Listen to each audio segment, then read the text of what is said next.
नमस्कार, जय हिंद, जय भारत दोस्तों। स्वागत है आप सबका एक बार फिर से आपके अपने चैनल स्काई स्पीक्स पर। आज हम वृश्चिक लगन, वृश्चिक राशि की बात करेंगे कि आने वाला साल सन 2022 वृश्चिक लगन व राशि वालों के लिए कैसा रहेगा। तो सबसे पहले आप सभी को नव वर्ष की हार्दिक शुभकामनाएं।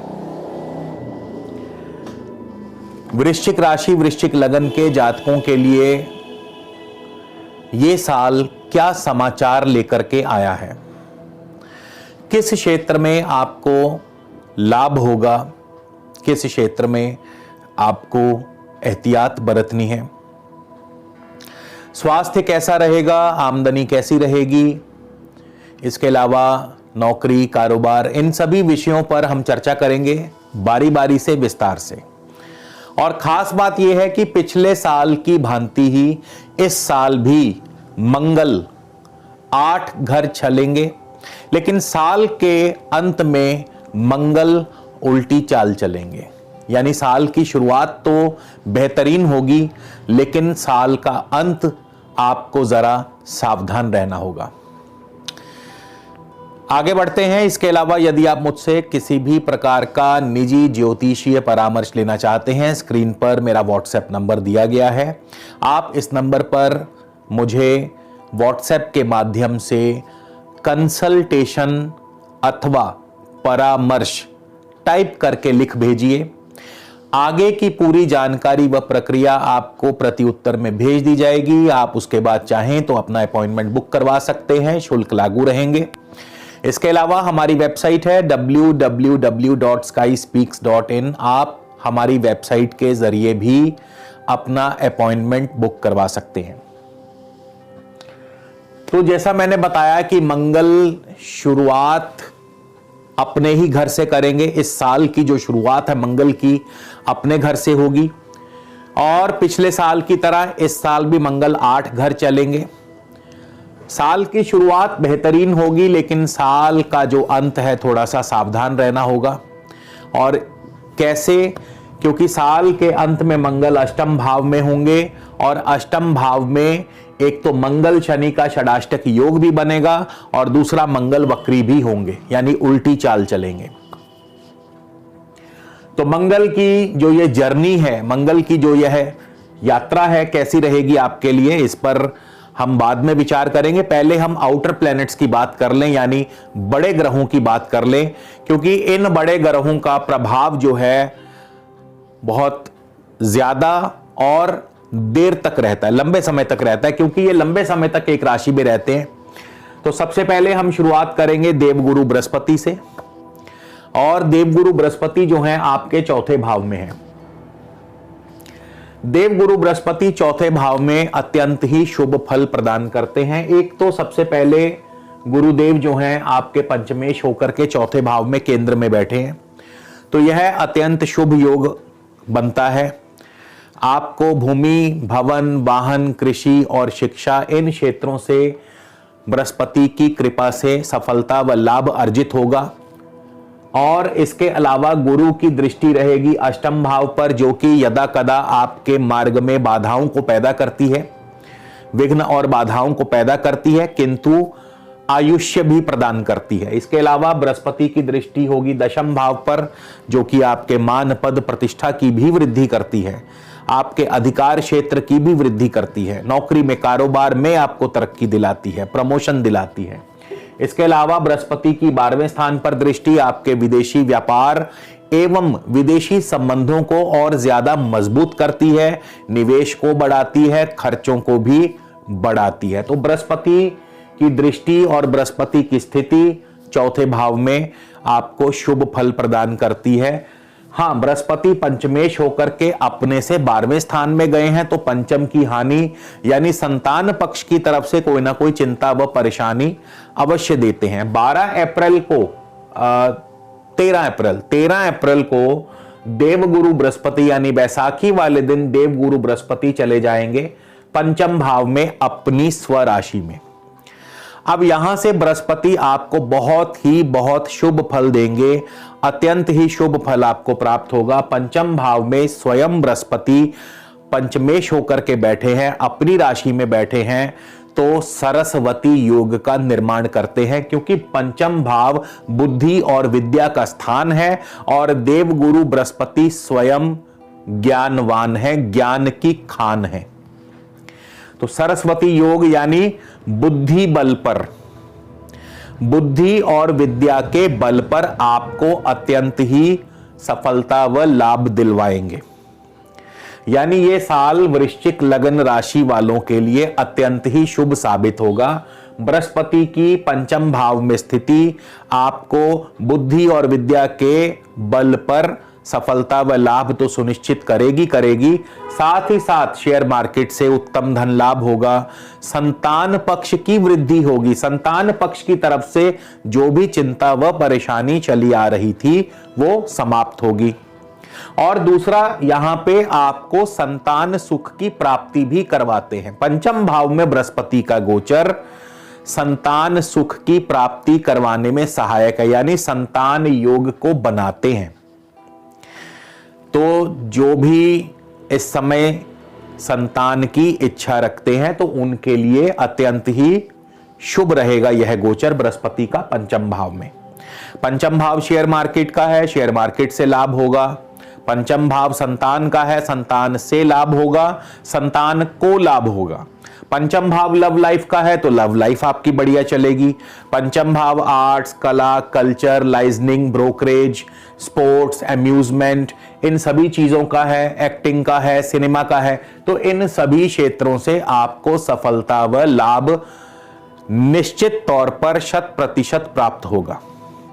बृहस्पति की यहां से अपनी उच्च राशि नवम भाव पर दृष्टि रहेगी, तो नवम भाव पर बृहस्पति की दृष्टि आपके भाग्य की वृद्धि करती है, आपकी पढ़ाई में आपको और भी ज्यादा अव्वल दर्जे का स्थान दिलवाती है, यानी पढ़ाई में भी आप सबसे आगे रहेंगे। इसके अलावा नवम भाव पर बृहस्पति की दृष्टि आपके इंपोर्ट एक्सपोर्ट के कारोबार को बढ़ाती है, पिता पक्ष की तरफ से सुखद फल, सुखद समाचार आपको दिलवाती है, यानी पिता का भी सुख, सौभाग्य व सहयोग आपको बराबर मिलता रहेगा। यात्राओं के योग भी बनाती है, लंबी दूरी की यात्राएं भी होंगी आपकी। इसके बाद बृहस्पति की लाभ स्थान पर दृष्टि रहेगी, मित्रों से, भाई बंधुओं से, बिजनेस पार्टनर से आपको लाभ मिलता रहेगा। मित्रों के साथ आपका तालमेल अच्छा बना रहेगा, प्रत्येक कार्य में आपको सफलता, आपकी कोई ना कोई लंबी समय से चले आ रही इच्छा को भी पूर्ण करेंगे देवगुरु बृहस्पति। और लगन पर बृहस्पति की दृष्टि, निश्चित तौर पर लगन पर बृहस्पति की दृष्टि मान सम्मान, पद प्रतिष्ठा और अधिकारों की वृद्धि करती है।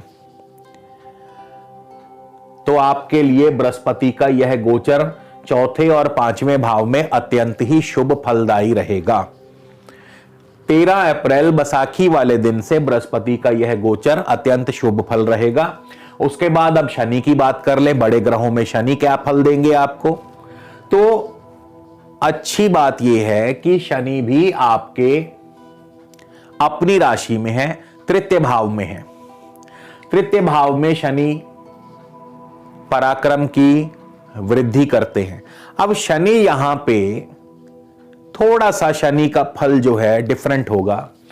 तृतीय भाव में क्या है कि शनि जो है, जिन कार्यों में लंबे समय तक जुड़ना पड़ता हो या जिन कार्यों को पूर्ण करने में अत्यधिक समय लगता हो, लंबे समय के कार्य हो, उनके लिए शनि बहुत बढ़िया फल देंगे।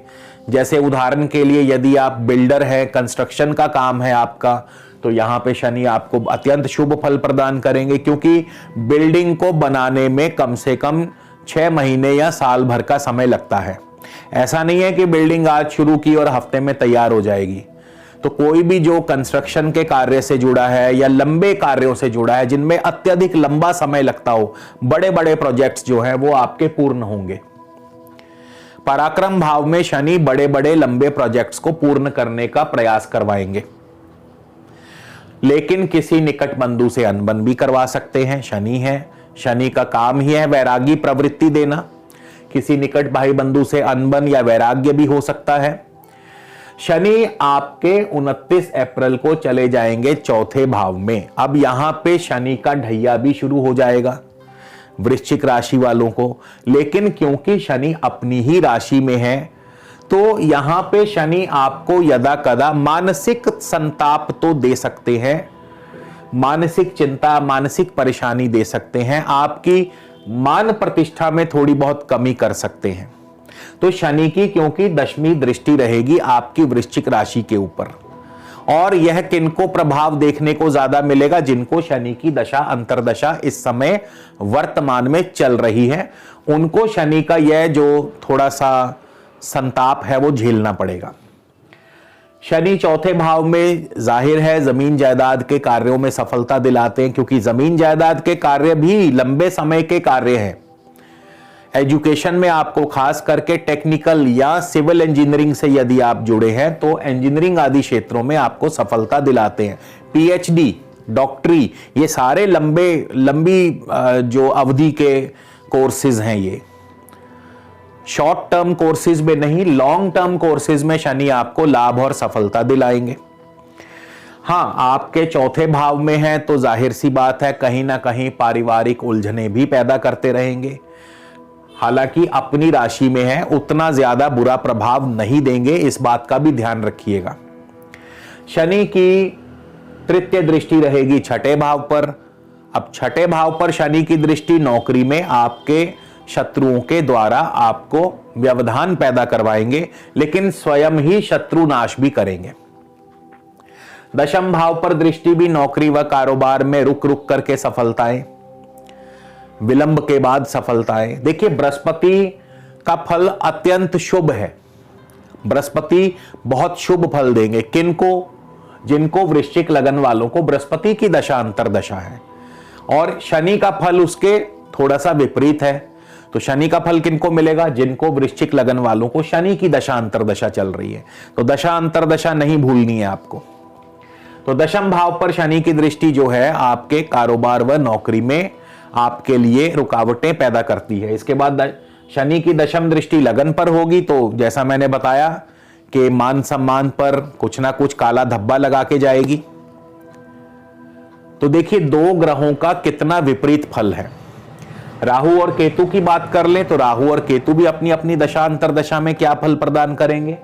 सबसे पहले राहु को ले लें। राहु आपके 12 अप्रैल तक सप्तम भाव में है। सप्तम भाव में राहु जाहिर है कलह, दाम्पत्य जीवन की कमी करते हैं, दाम्पत्य सुख की कमी करते हैं, पति पत्नी में कलह कलेश पैदा करते हैं, विरोधी आपको परेशान करते हैं, व्यापार में नुकसान करवाते हैं। छठे भाव में जा रहे हैं 12 अप्रैल को, तो छठे भाव में क्या करेंगे? छठे भाव में शत्रु परेशान करेंगे, रोग की वृद्धि करेंगे, अचानक रोग दे सकते हैं, और इसके अलावा ऋण यानी आप पर कर्ज बढ़ेंगे। अब राहु का काम है यही सब करना, वो अपनी नेचर नहीं बदल सकते। जो उनका काम है वो वही काम करेंगे, और जिस भाव में बैठेंगे उस भाव संबंधी फलों में कमी कर देंगे, या उस भाव संबंधी फलों में दिक्कतें पैदा करेंगे, व्यवधान पैदा करेंगे। ये काम है उनका, यही उनकी जिम्मेदारी है। केतु आपके लगन में है। लगन में केतु क्या करते हैं? व्यक्ति जरूरत से ज्यादा वाद विवाद करता है, जरूरत से ज्यादा उतावलेपन में रहता है, मान सम्मान की कमी भी करते हैं, पद प्रतिष्ठा पर भी दांव लग जाता है। फिर 12वें स्थान में केतु जाएंगे तो अत्यधिक खर्च पैदा करेंगे, निवेश पैदा करेंगे, आपके खर्च बढ़ जाएंगे। स्वास्थ्य पर इसका प्रतिकूल प्रभाव पड़ता है, हॉस्पिटलाइजेशन आदि भी हो सकता है। तो राहु और केतु जो हैं, राहु छठे भाव में नौकरी में दिक्कतें पैदा करते हैं, ऋण और रोग पैदा करते हैं, शत्रु आपके परेशान करते हैं। वहीं 12वें स्थान में केतु आपके लिए स्वास्थ्य की दिक्कतें परेशानियां पैदा करते हैं, स्वास्थ्य की हानि करते हैं, और खर्च भी एकदम से बढ़ा देते हैं। लेकिन किनको मिलेगा ये फल? जिनको राहु और केतु की दशा अंतरदशा या प्रत्यंतर दशा चल रही है। तो बाहरी ग्रहों का, बड़े ग्रहों का जो फल है वो मोटा मोटी इस प्रकार से रहेगा। अब हम मंगल की यात्रा की बात कर ले कि मंगल आपको कैसा और क्या फल प्रदान करेंगे। तो 1 जनवरी को मंगल होंगे आपके लगन भाव में अपनी स्वराशि में होंगे। कार्यों में सफलता दिलाते हैं। थोड़ा सा गुस्से पर काबू रखिएगा, गुस्सा क्रोध नहीं करना है आपको, वाद विवाद से दूर रहना है आपको, जल्दबाजी में डिसीजन बिल्कुल मत लीजिएगा। अन्य मामलों में मंगल सफलता ही प्रदान करेंगे, कोशिशों से कार्यों में सफलता मिलती रहेगी। 16 जनवरी से 26 फरवरी को मंगल और शुक्र का युति योग बनेगा आपके धन भाव में, जो कि आपके कारोबार के द्वारा, खास करके विदेशी व्यापार के द्वारा आपको धन लाभ भी करवाएगा और आपकी प्रतिष्ठा भी बढ़ेगी। नौकरी नहीं है तो नौकरी भी आपको मिल सकती है, नौकरी में तरक्की भी मिल सकती है। 27 फरवरी से 5 मार्च को मंगल, बुध, शुक्र और शनि का आपके तृतीय भाव में जो यह युति योग बनने वाला है, यह अपने आप में अत्यंत ही बढ़िया रहेगा। सबसे पहले तो आपके पराक्रम से, कोशिशों से, कार्यों में आपको सफलता मिलेगी, लेकिन किसी निकट बंधु से आपकी अनबन भी हो सकती है। आपके मीडिया, आईटी, इन क्षेत्रों से आपको लाभ होगा, विदेशी व्यापार से आपको लाभ होगा, कारोबार से आपको लाभ होगा, लेकिन किसी निकट बंधु से अनबन हो सकती है। मंगल यहां अपनी उच्च राशि में होंगे। मंगल, गुरु और शुक्र का 7 अप्रैल से लेकर 13 अप्रैल तक चौथे भाव में युति योग बनेगा। यह भी अपने आप में अत्यंत शुभ योग है। सुख की प्राप्ति, ऐश्वर्य की प्राप्ति होगी, सुख और ऐश्वर्य की वृद्धि होगी। मंगल लग्नेश और षष्ठेश हैं, गुरु धनेश और पंचमेश हैं। लग्नेश और पंचमेश यानी केंद्र और त्रिकोण के स्वामियों का केंद्र में ही यह युति योग आपके सुख और ऐश्वर्य की वृद्धि करेगा। भूमि, भवन, वाहन, कृषि और शिक्षा, इन 5 क्षेत्रों से आपको सफलता व लाभ दिलाएगा। नए निवेश बढ़ेंगे और विदेशी व्यापार से भी आपको लाभ होगा। इसके बाद पंचम भाव में मंगल, गुरु, शुक्र का यह युति योग और भी अच्छा फल प्रदान करेगा। मंगल जो है पंचम भाव में धनेश और पंचमेश गुरु के साथ होंगे, सप्तमेश और द्वादशेश शुक्र के साथ होंगे। तो लग्नेश, पंचमेश और सप्तमेश का पंचम भाव में युति योग, सबसे पहले तो आपकी लव लाइफ बहुत बढ़िया चलेगी। प्रेम संबंधों को प्रणय संबंधों में परिवर्तित हो सकते हैं। इसके अलावा विदेशी व्यापार अच्छा चलेगा, शेयर मार्केट से उत्तम धन लाभ होगा, कला आदि क्षेत्रों से आपको अच्छा लाभ होगा, अच्छी सफलता आपको प्राप्त होगी।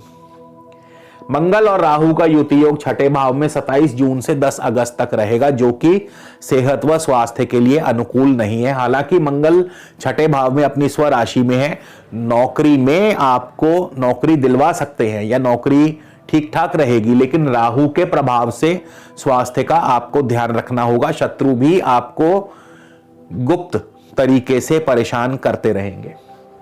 इसके बाद 10 अगस्त को मंगल जो हैं सप्तम भाव में होंगे और सप्तम भाव में मंगल वृषभ राशि में है, अपने सम राशि में होंगे। शुक्र की राशि मंगल की सम राशि है। यहां पे मंगल जो हैं व्यापार के लिए अत्यंत शुभ हैं, लेकिन दाम्पत्य सुख में थोड़ा सा वाद विवाद पैदा कर सकते हैं। इसके बाद 16 अक्टूबर से लेकर के 13 नवंबर तक अब मंगल जो है अष्टम भाव में शनि के साथ षडाष्टक योग बनाएंगे। मंगल और शनि का षडाष्टक योग जो है यह आपके लिए शुभ नहीं रहेगा। 16 अक्टूबर से 13 नवंबर तक मंगल और शनि का षडाष्टक योग, क्योंकि उस समय शनि भी वापस वक्री होकर के पहुंच चुके होंगे मकर राशि में। शनि, जी हां बिल्कुल, मैं बताना भूल गया, 4 जून को, माफ कीजिए, 4 जून को शनि वक्री होंगे और 12 जुलाई को वापस मकर राशि में प्रवेश कर जाएंगे और साल के अंत तक मकर राशि में ही रहेंगे। तो यहां से जो 4 जून से शनि वक्री होंगे और 28 जुलाई को गुरु वक्री होंगे, तो ये आपके कार्यों में विलंब पैदा करते हैं। तो वक्री ग्रह का जो प्रभाव है वो क्या रहेगा, ये आपके कार्यों में विलंब। जैसे शनि मान लीजिए चौथे घर से वापस जा रहे हैं तीसरे भाव में, तो जमीन जायदाद संबंधी जो भी कार्य होंगे, जो भी कार्य बीच में चल रहे होंगे, 4 जून के बाद से उनमें विलंब होना शुरू हो जाएगा, कार्य लटकने शुरू हो जाएंगे। ठीक वैसे ही गुरु जो है 28 जुलाई को वक्री होंगे, तो पंचम भाव से संबंधी जो कार्य हैं उनके कार्यों में विलंब पैदा शुरू हो जाएगा। लटकने शुरू हो जाएंगे। खास करके पंचम भाव में जब गुरु वक्री होंगे तो यह संतान उत्पत्ति के लिए शुभ नहीं है। तो गर्भवती महिलाओं को 28 जुलाई से 23 नवंबर तक जो है बहुत सावधानी बरतनी होगी। तो 4 जून से शनि वक्री होंगे, 23 अक्टूबर तक वक्री रहेंगे। आपके जमीन जायदाद संबंधी कार्यों में विलंब पैदा करेंगे। 28 जुलाई को गुरु वक्री होंगे, आपके संतान उत्पत्ति में बाधा पैदा कर सकते हैं। और मंगल और शनि का जो षडाष्टक योग बनेगा तीसरे और अष्टम भाव से, यह आपके लिए अनुकूल नहीं है। सबसे पहले तो किसी निकट बंधु से आपकी जबरदस्त वाद विवाद हो सकता है। यात्रा में आपको असुविधा, कष्ट या एक्सीडेंट का योग बन सकता है। दुर्घटना का, चोट का, ऑपरेशन का यह योग बन सकता है। स्वास्थ्य की कमी करते हैं, स्वास्थ्य की हानि करते हैं, छोटी मोटी सर्जरी का योग बन सकता है। उसके बाद मंगल 30 अक्टूबर को वक्री हो जाएंगे, लग्नेश होकर के अष्टम भाव में वक्री होंगे। तो यहां पे भी आपके कार्यों में बाधाएं पैदा करते हैं। और 13 नवंबर को मंगल जो है वापस वक्री होकर वृषभ राशि में रहेंगे और साल के अंत तक यहीं रहेंगे। तो यहां पे सप्तम भाव में मंगल जो है, एक तो दांपत्य सुख के लिए बढ़िया नहीं होंगे, दूसरा आपके विरोधी पक्ष आपको परेशान करेंगे, कोर्ट कचहरी मामलों में आपके लिए उलझने बढ़ा सकते हैं। तो मैंने इसीलिए कहा था कि साल की शुरुआत तो बहुत बेहतरीन होगी, लेकिन साल के अंत में मंगल की जो उल्टी चाल है वो आपके सभी कार्यों को उल्टा कर देगी। तो आपको इस तरीके से प्लान करना होगा कि जो भी जरूरी कार्य हैं वो साल के शुरुआत में ही निपटा लिए जाएं, क्योंकि जैसे जैसे शनि गुरु वक्री होंगे, फिर मंगल वक्री होंगे, तो आपके लिए दिक्कतें बढ़ती जाएंगी। कार्यों में आपके विघ्न और रुकावट पैदा शुरू होने लग जाएगा। और मंगल के इस दुष्प्रभाव से बचने के लिए, मंगल जो आपके वक्री होंगे अष्टम भाव में, तो मंगल के इस दुष्प्रभाव से बचने के लिए सबसे अत्यंत उत्तम उपाय है कि आप काले कुत्ते को मीठा खिलाएं, मीठे में उन्हें बिस्किट आदि डाल सकते हैं, या छोटी कंजकों को, कन्याओं को आप मीठा बांटें, या और कुछ नहीं तो आप हनुमान जी को हर मंगलवार मीठे का भोग लगाएं और साथ ही साथ बजरंग बाण या हनुमान चालीसा का पाठ करें। तो दोस्तों, ये था वृश्चिक लगन, वृश्चिक राशि के लिए आने वाले साल 2022 का वर्षफल। उम्मीद करता हूं वीडियो पसंद आएगा। अगले वीडियो में आपसे फिर मिलेंगे, तब तक के लिए नमस्कार, जय हिंद, जय भारत।